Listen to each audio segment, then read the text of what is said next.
Dan di samping saya ada bestie saya yang bernama Ani Mardaneti.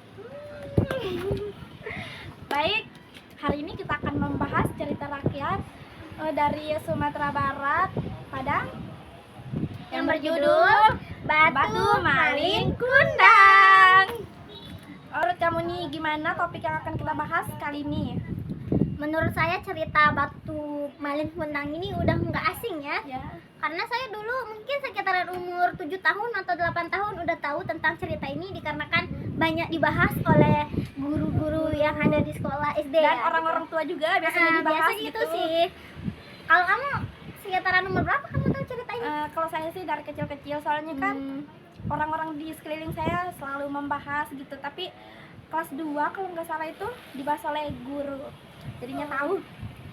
Kalau sekiranya ya, kamu ingat nggak sebagian besar dari cerita ini? Sedikit-dikit sih kalau saya ingat, sedikit-dikit. Kalau kamu gimana? Lumayan ingat. Kalau gitu kita langsung bahas aja kita ya. bahas.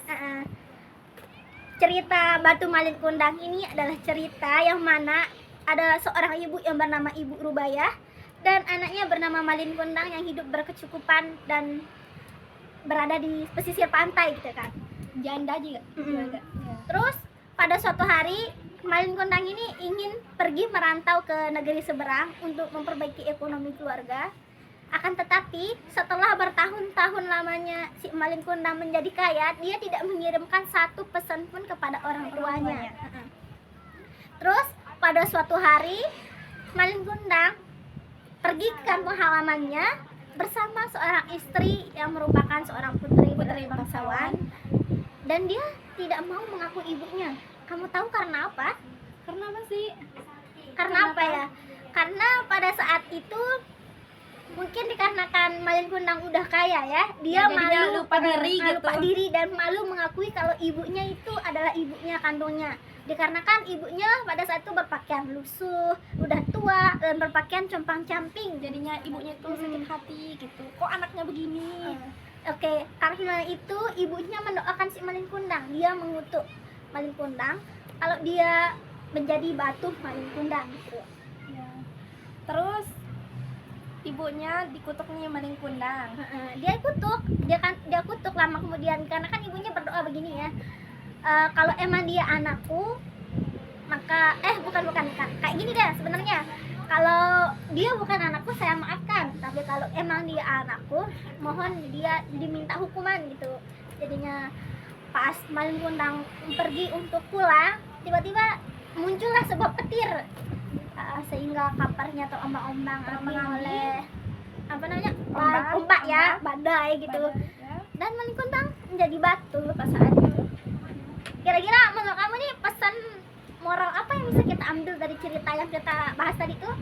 Pesannya adalah kita itu penting berbakti kepada kedua orang tua. Terus kesombongan awal dari kehancuran. Terus yang selanjutnya adalah tindakan buruk akan berdampak buruk kepada kita. Refleksi tentang kehidupan modern. Kalau kamu gimana? Saran atau pesan yang dapat kita ambil atau bisa disampaikan kepada penonton? Oke, untuk para penonton, menurut saya ya, jangan pernah malu mengakui ibumu adalah orang tuamu, dikarenakan sebagaimanapun dia adalah ibu yang telah melahirkanmu dengan melewati berbagai perjuangan hidup dan mati. Dan jangan lupa juga kata pepatah bahwa surga itu berada di telapak kaki ibu. Jadi jangan sesekali kalian sombong dan tidak mau mengaku ibu kalian, dikarenakan kalian sudah menjadi orang yang kaya dan sudah besar berhasil, sukses. Jadi gitulah. Jadi ya mungkin itu saja yang bisa kita sampaikan. Sekian dari kami. Assalamualaikum warahmatullahi wabarakatuh. Bye. Sampai ketemu di podcast selanjutnya.